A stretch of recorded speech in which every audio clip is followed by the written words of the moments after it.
राधे राधे दोस्तों। कैसे हैं आप लोग? फिर से हाजिर हूं मैं एक नए वीडियो के साथ। मेरे इस चैनल में आपका स्वागत है। राधे राधे दोस्तों, कैसे हैं आप सभी लोग?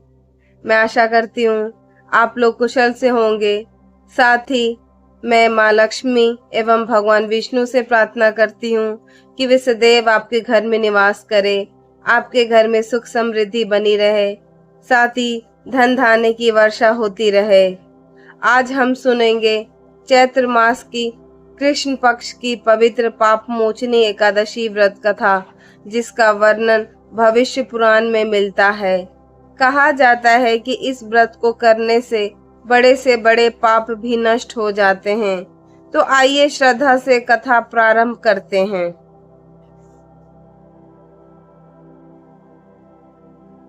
प्राचीन समय की बात है। चैत्रथ नामक वन में मेधावी ऋषि नाम के एक महान तपस्वी ऋषि रहते थे। वे अत्यंत तेजस्वी और भगवान विष्णु के परम भक्त थे। उसी वन में मंजू घोषा नाम की एक अत्यंत सुंदर अप्सरा भी रहती थी। उसकी मधुर वाणी और मनमोहक रूप से देवता भी प्रभावित हो जाते थे। एक दिन कामदेव के प्रभाव से मंजू घोषा ने मेधावी ऋषि की तपस्या भंग करने का प्रयास किया। उसने मधुर संगीत गाया और नृत्य किया। उसके सौंदर्य और संगीत से ऋषि का मन विचलित हो गया और उनकी तपस्या भंग हो गई। कई वर्षों तक ऋषि मोह में बंधे रहे। जब उन्हें अपनी भूल का ज्ञान हुआ तो वे अत्यंत क्रोधित हुए और उन्होंने मंजू घोषा को पिचासनी बनने का श्राप दे दिया। श्राप सुनकर मंजू घोषा भयभीत हो गई और क्षमा याचना मांगने लग गई।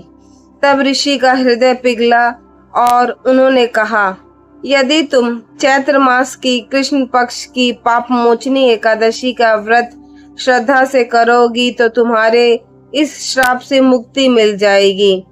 मंजू घोषा ने विधि पूर्वक पाप मोचनी एकादशी व्रत किया।